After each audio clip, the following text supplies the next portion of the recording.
एक top female student ने पुनर्जन्म के बाद सबसे पहला काम यह किया कि उसने अवार्ड सेरेमनी में प्रिंसिपल द्वारा दिए गए फूलों को सबके सामने फेंक दिया।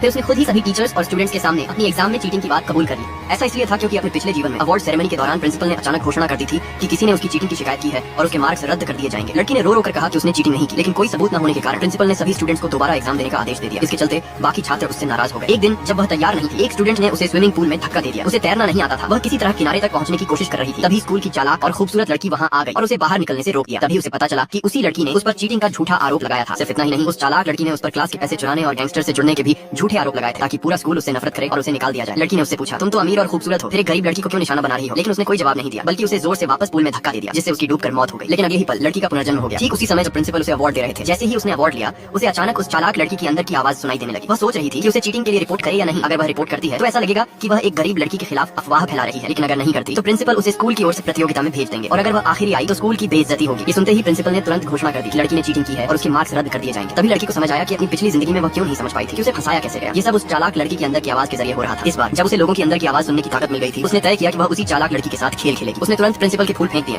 और सबके सामने स्वीकार कर लिया कि उसने चीटिंग की है। सभी टीचर्स और स्टूडेंट्स हैरान रह गए। चालाक लड़की को बिल्कुल उम्मीद नहीं थी कि वह ऐसा करेगी, लेकिन लड़की यही नहीं रुकी। उसने कहा कि उसने सिर्फ इस बार नहीं बल्कि बचपन से लेकर अब तक हर बार फर्स्ट आने के लिए चीटिंग की है। उसने अपने क्लासमेट्स का मजाक उड़ाया कि वे इतने बेवकूफ हैं कि हर साल एक चीटर को फर्स्ट आने देते रहे। स्टूडेंट्स गुस्से में उसे घमंडी कहने लगे, लेकिन कुछ टीचर्स और स्टूडेंट्स को शक हुआ अगर वह सच में चीटिंग करती थी तो हर बार फर्स्ट कैसे आती रही और कभी किसी ने उसे पकड़ा क्यों नहीं। तभी लड़की ने कहा कि इन्विजिलेटर्स भी उसकी चीटिंग में शामिल थे। इस पर प्रिंसिपल ने सोचा कि सीसीटीवी फुटेज चेक करनी चाहिए कि कहीं उन्होंने लापरवाही तो नहीं की। उन्होंने तुरंत जांच का आदेश दे दिया। तभी चालाक लड़की के अंदर की आवाज से पता चला कि सीसीटीवी पहले ही नष्ट किए जा चुके हैं और लड़की ने किसी से कॉपी नहीं की थी। वह पहले से फोन के जरिए ऑनलाइन फोरम से एग्जाम के जवाब खरीद लेती थी। ये सुनकर लड़की आगे आई और बोली कि स्कूल की इज्जत के लिए पूरी जांच होनी चाहिए और वह पूरा सहयोग करेगी। प्रिंसिपल कंफ्यूज हो गए कि किस पर विश्वास करें, इसलिए उन्होंने पहले सीसीटीवी चेक करने और सभी स्टूडेंट्स की तलाशी लेने का फैसला किया। जिन स्टूडेंट्स के पास फोन थे वे घबरा गए, जिसमें वह चालाक लड़की भी शामिल थी। अपने चीटिंग के खुलने के डर से उसने सुझाव दिया कि लड़की को बस दोबारा एग्जाम दे दिया जाए, इतनी बड़ी जांच की जरूरत नहीं है। कई स्टूडेंट्स ने उसका समर्थन किया, लेकिन प्रिंसिपल को शक हो गया और उन्होंने तलाशी का आदेश दिया। जांच में कई स्टूडेंट्स के पास फोन में, यहाँ तक कि उस चालाक लड़की के पास भी, जबकि गरीब लड़की के पास तो फोन खरीदने तक के पैसे नहीं थे। अब प्रिंसिपल को शक हो गया कि उसे फंसाया गया। तभी एक टीचर दौड़ता हुआ आया और बताया कि सीसीटीवी कैमरे जानबूझकर तोड़े गए थे। प्रिंसिपल को समझ आ गया कि यह सिर्फ एक साजिश नहीं बल्कि बड़ा चीटिंग स्कैंडल है। उन्होंने गुस्से में सभी फोन जब्त करने, नए कैमरे लगाने और पूरे स्कूल का दोबारा एग्जाम कराने का ऐलान कर दिया। स्टूडेंट्स जोर जोर से शिकायत करने लगे। चालाक लड़की ने पूछा अगर उसने चीटिंग की है तो सबको क्यों सजा दी जा रही है, लेकिन प्रिंसिपल ने उसे डांट दिया और कहा कि जब तक सच सामने न आए कोई भी लड़की पर आरोप नहीं लगाएगा, खासकर वह नहीं। चालाक लड़की ने मासूम बनने की कोशिश की और कहा कि चीटिंग का ऐलान तो प्रिंसिपल ने खुद किया था। प्रिंसिपल को बहुत गुस्सा आया। उन्हें एहसास हुआ कि वह उसके अंदर की आवाज से प्रभावित हो गए थे और उन्होंने मन ही मन तय किया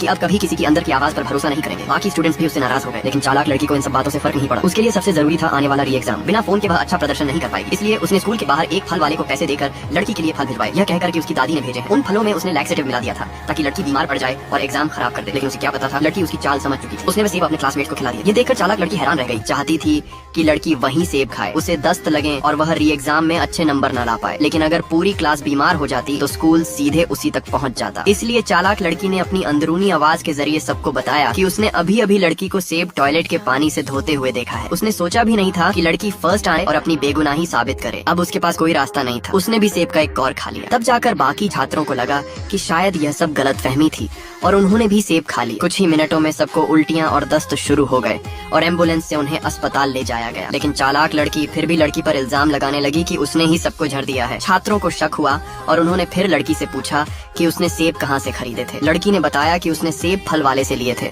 लेकिन उसने पहले ही पुलिस को कॉल कर दिया है और पुलिस जल्द ही उस फल वाले को पकड़कर सच्चाई सामने ले आएगी। ये सुनते ही चालाक लड़की दंग रह गई।